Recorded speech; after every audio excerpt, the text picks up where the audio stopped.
Selamat siang anak-anak kelas 4A dan kelas 4B. Misalnya minta maaf ya untuk reviewnya IPA dikirimnya agak siangan karena misalnya harus selesaikan dulu trainingnya misalnya hari ini. Besok dan lusa misalnya akan kirimkan videonya tepat waktu saat jam review. Nah, jadi pointer IPA udah dikirim ya sama Miss Ajeng sama Miss Rizky. Jadi nanti kalian pasti harus membuka buku 4A, buku 4B, C, D dan E. Sesuai dengan halamannya aja biar kalian gak pusing. Tapi Miss Ajeng akan tambahkan sedikit beberapa, nanti kalian bisa dengerin aja gitu sambil buka pointernya. Nah, untuk yang buku 4A itu kan tentang bunyi ultrasonik, sumber bunyi alat musik, cara merawat telinga, alat apa yang digunakan untuk merawat telinga, dan tentang perambatan bunyi. Jadi ada gema, ada gaung, cuman kita fokusnya ke gema. Nah, jadi gema itu pengertiannya apa sih gema? Jadi nanti kalian cari tahu ya pengertian gema, pengertian gaung, kemudian hewan yang mendengarkan bunyi ultrasonik atau manusia itu bisa mendengarkan bunyi yang bagaimana? Apakah bunyi ultrasonik atau bunyi audiosonik? Nah, itu nanti kalian perhatikan sekali lagi. Kemudian sumber bunyi alat musik, misalnya dari gitar. Itu jadi harus diapain nih senarnya, atau misalnya alat musik piano, alat musik drum, itu kan sumber bunyinya kan beda-beda, jadi nanti kalian pelajari ulang gitu. Kemudian merawat telinga sekaligus bagian-bagian telinga. Jadi bagian telinga kan ada luar, tengah, dan dalam. Nah, bagian itu terdiri dari apa aja? Misalnya kalau bagian luar ada daun telinga, bagian dalam itu ada misalnya rumah siput. Nah, terus yang bagian tengah itu apa? Dan kemudian cara merawat telinga yang baik dan benar. Sebaiknya menggunakan alat apa? Kalau misalnya ada gangguan, jadi apa yang harus kamu lakukan? Kayak gitu. Kemudian untuk buku yang 4B itu tentang peran matahari, perubahan energi, dan energi alternatif. Kalau peran matahari, kalian tentu tahu ya, matahari itu kan sumber cahaya dan sumber panas nih, panas yang alami, energi alternatif juga kan dia, dan dia sumber energi alternatif yang tidak akan pernah habis.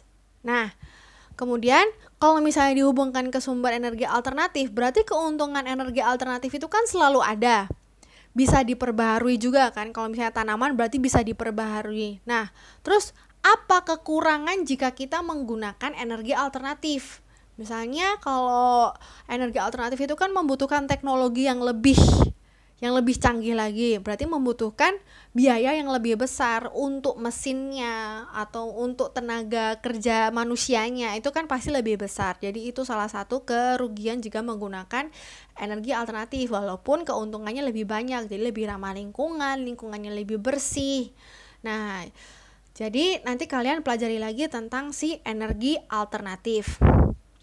Nah, yang selanjutnya itu adalah perubahan energi, misalnya dari energi listrik menjadi energi gerak. Itu contohnya alat elektronik apa, atau kalau misalnya lampu itu dari energi apa berubah menjadi energi apa. Jadi nanti kalian silakan mencari tahu di buku 4B gitu.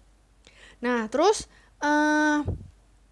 kan energi matahari itu juga selain berperan untuk kehidupan manusia, juga berperan untuk tumbuhan, terutama dalam proses fotosintesis. Nah, proses fotosintesis itu apa sih? Nanti kalian ingat-ingat ya. Terus fotosintesis itu terjadinya di bagian mana? Apakah di bagian daun, di bagian akar, atau di bagian batang? Kalau fotosintesis kan jelas di bagian daun, cuman fotosintesis itu apa sih? Nah, kemudian selanjutnya adalah kalau energi listrik menjadi energi panas, berarti contoh benda elektroniknya apa? Setrika. Nah, kalau misalnya energi listrik menjadi cahaya, berarti contohnya apa dong? Coba kalian lihat di kamar, ada nggak energi listrik yang berubah menjadi energi cahaya? Nah, selanjutnya masih tentang energi alternatif ya. Energi alternatif itu kan ada macam-macam. Yang biasanya kita bahas itu ada biogas, biodiesel, biosolar. Kalau biodiesel, biosolar itu kan membutuhkan tumbuhan. Nah, kalau biogas itu kan membutuhkan limbah organik. Limbah organik itu asalnya dari mana? Misalnya asalnya dari sampah rumah tangga, atau dari kotoran hewan atau daun-daun kering itu termasuk ke limbah organik yang bisa diolah menjadi biogas. Kemudian yang selanjutnya, buku 4C. Buku 4C itu tentang ini ya, bagian-bagian hewan dan tumbuhan. Yang lebih dikhususkan kalau bagian tumbuhan itu akar. Nah, akar itu kan fungsinya kalau yang kita tahu itu kan untuk menyerap air. Tetapi selain menyerap air, ternyata ada beberapa tumbuhan yang menyimpan cadangan makanannya pada akar. Nah, contoh tumbuhannya itu apa? Nanti kalian cari tahu di buku 4C, di situ ada. Kemudian untuk tanaman obat itu contohnya apa aja sih? Misalnya tanaman obat apa yang dibutuhkan kalau misalnya kita batuk? Tanaman obat apa yang dibutuhkan kalau misalnya kita demam ya? Jadi kita membutuhkan sesuatu yang hangat. Jadi kita bisa mengkonsumsi apa? Misalnya jahe gitu. Nah, jadi manfaat tumbuhan bagi